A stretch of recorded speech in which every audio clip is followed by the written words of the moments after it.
Oh, I'm so excited for this video. So it's the end of 2018 and I wanted to take this opportunity to do my second ever My Year in Review. So I'll link the one that I did for 2017 in the description box below. But yeah, let's just start talking about my 2018. And my point of creating this video is more so a diary for myself, so that when I'm older I can look back and basically just watch my own recollections of my life this year. But also I hope to inspire you guys to reflect upon your year and think about all the amazing things that have happened for you, but also potentially some of the not so great things that have happened and maybe what you've learned from it. So that's how I approach, I think, my year in my life. I always try to pull something positive from it if I can, if it wasn't really like a good year. But for me, this year was a pretty good year, I would say. So I am a little bit superstitious. I don't know where it comes from, and it's such a random superstition that I have, but I have a good feeling about even numbered years. So 2014, 2016, 2018. For me, I always went into knowing this is going to be the best year ever.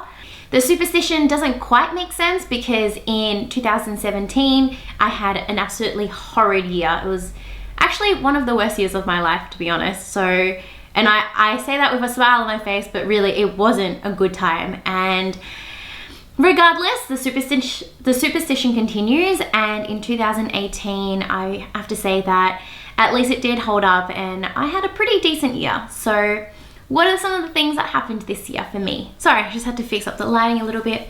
So the first thing that I would say is obviously I launched my second business, and I feel weird calling it a business because honestly it's just a startup, which is a business, but in my head a business is something that's like fully fledged and it's doing well and it's kind of like doing its thing, whereas a startup is kind of like something you're still working on and you want to make it real. You want to make it something that is in itself its own being. Wow, I'm getting really like metaphorical and philosophical and weird. But yeah, so we launched Edie, and that has been an entire journey in itself. It started all the way back when it sparked in my head that I felt like tutoring wasn't making enough of a difference for students' lives, and that was probably late last year. And then leading into March, April period, that's when we started to really find out more about this issue and tried to find different ways to help students. Then we tried to apply to a few different accelerators.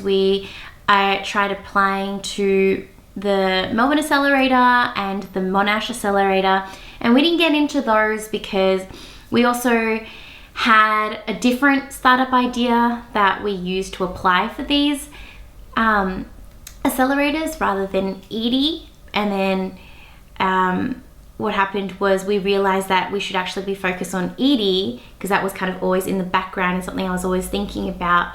And then once we applied for our third accelerator, which was La Trobe, we got in with Edie and with the idea of Edie. So that's been super exciting.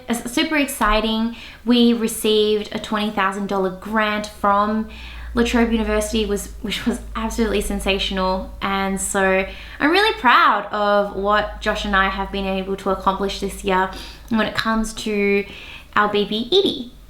I have something in my eye. I think the main takeaway from Edie is that it's put me in a lot of uncomfortable positions where it's taken courage and tenacity to just get through them. So it's required me to talk to a lot of people and just, cold call people, which is really odd in itself because you just feel so awkward.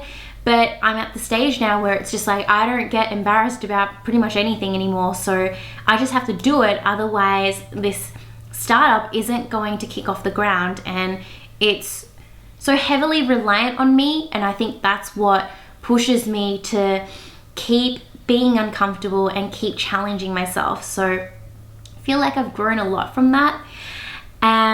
The second thing would be Lisa's study guides. So I talk about business first because I feel like business is such a big part of my identity, and it's at the forefront of a lot of what I do on a daily basis. So that's why. Lisa's Study Guides has had its best year yet ever. We had around 30 tutors throughout the year. Tutors kind of, it fluxes. It increases in numbers, it decreases in numbers as tutors come and go. So that's why I say around 30. We looked after around 200 students privately. And apart from that, you know, schools invited us to chat and run workshops with their students. And obviously the channel grew as well. So I don't know what it was before. I think it was probably around like 18,000 if I'm not wrong. But now it's around 27,000. So about like 10K in a year, which is pretty cool. Like, the purpose of the YouTube channel isn't to have heaps and heaps of subscribers. It's really not about the numbers. But I think the fact that the numbers have grown have just been like a, that's a really awesome bonus, you know? And I think it's my third year of running a company now and as a business owner. And I finally am starting to feel comfortable as a business owner. I think the first few years required me to learn a lot and to face a lot of failures. And this isn't to say that I'm going to not face any failures in the future, because I do believe in, you know, failing and learning from things. But I feel grounded. I feel like I know what I'm doing now. I feel like things don't get to me as much as they used to. So for example, if there might be an issue with, what's a good example? Maybe a customer that's unhappy about something. I used to get really freaked out and be like, I need to respond to this person straight away, and, you know, really need to deal with it with all my entirety and my existence. Whereas now I feel like I'm much more cool, calm, and collected. I'm like, okay, this person's unhappy for this reason. This is what I'm going to do to help them. And I'm going to make sure that they come out of it feeling better and feeling like I've taken care of them. So I think that's something that I've really learned to do as a business owner. And not only that, but I now have an amazing girl, Simone, if you're listening, I love you. She helps to pretty much run a lot of the things on a day-to-day basis.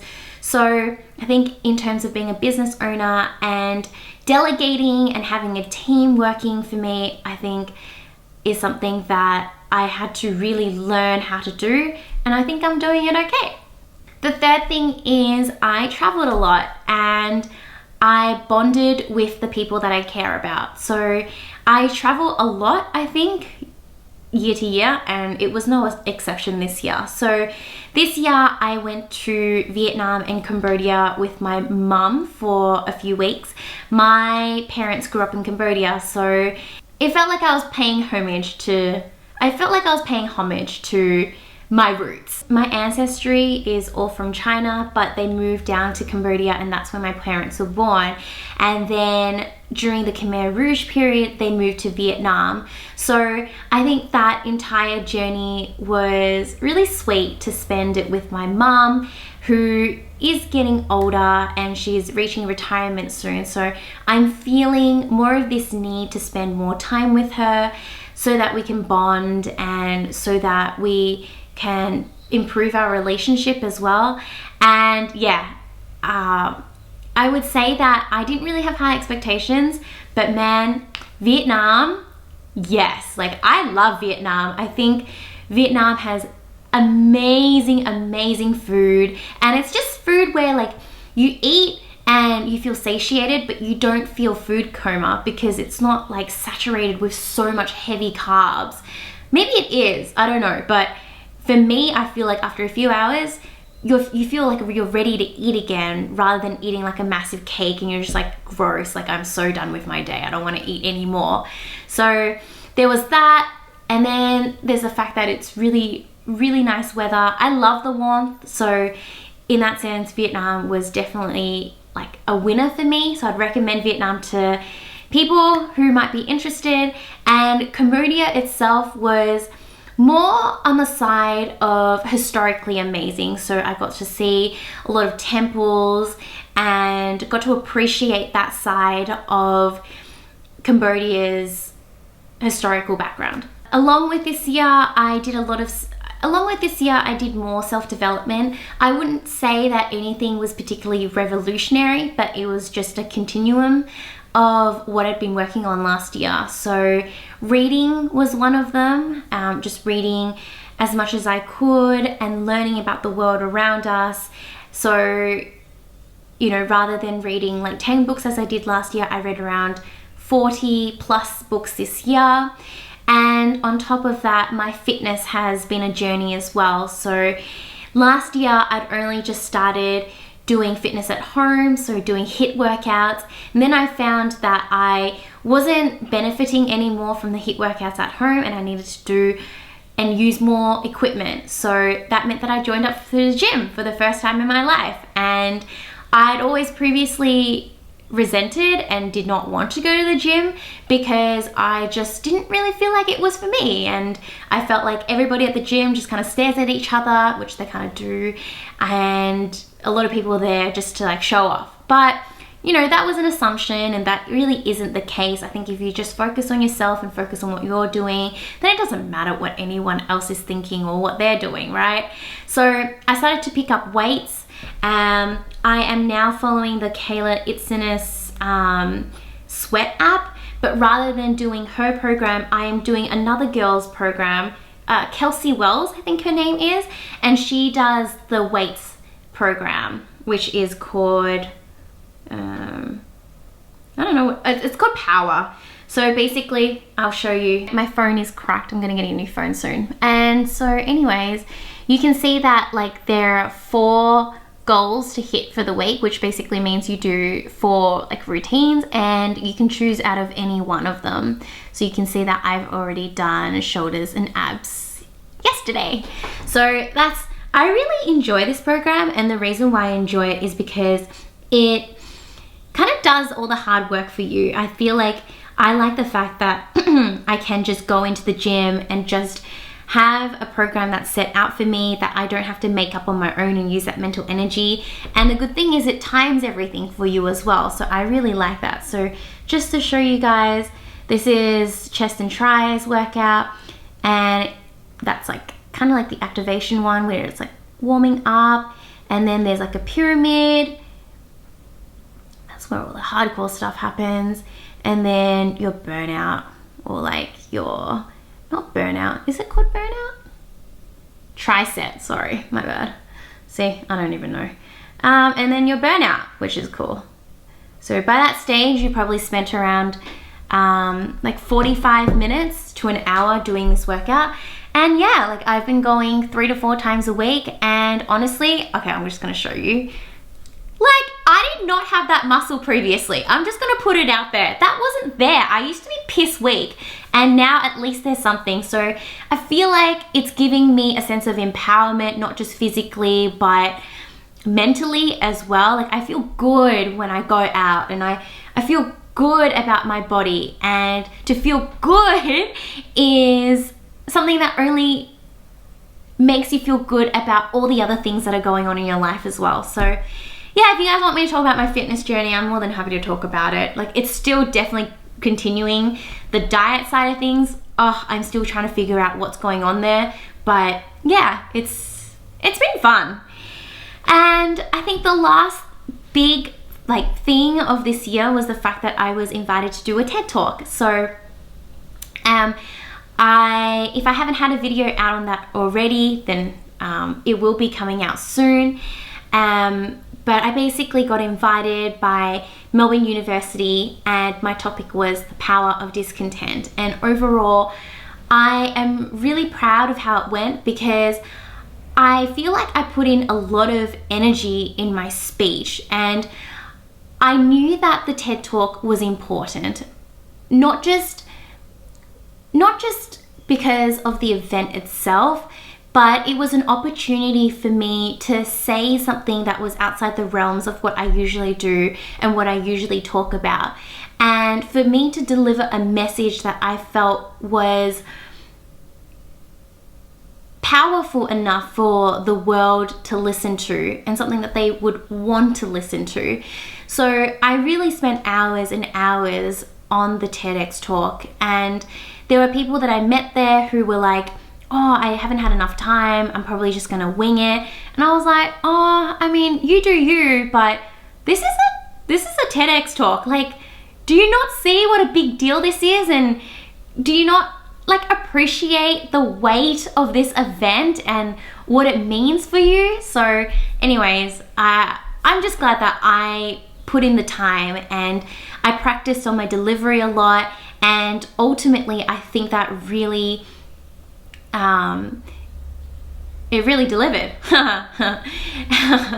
So people came up to me afterwards telling me how good came up to me afterwards telling me that they loved my speech and that it spoke to them, and they loved the way that I carried myself and my tone and my cadence.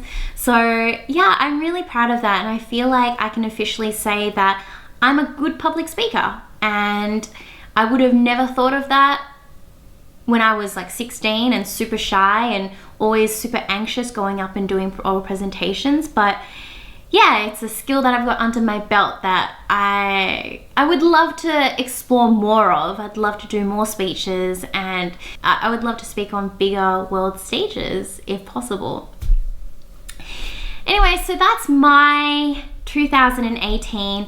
Overall, it was a really good year. I feel like I said before, in 2016, I had a few things that happened in my life that really made the world seem really bleak, and it just felt like nothing really was going my way. And in 2017, I feel like I was coming out of it still. And so in 2018, I'm finally feeling like I'm at a place where I've grown so much. I'm a lot more resilient and more thoughtful and open-minded about the world around me and the people around me. So I'm proud of the person that I've become, and I feel like I still need to keep working on certain aspects of me and my life, but it's always a continuous process, and I think that's what makes us as humans and as people so intricate and complex. But anyways, that's for another matter. If you guys enjoyed this video, let me know in the comment section below. What are your thoughts? What are the big things that have happened in your year that you would love to share? I'd really love to read them all, and I'll see you guys in 2019. Merry Christmas and have an awesome new year. I can't wait to see you guys in 2019. Bye.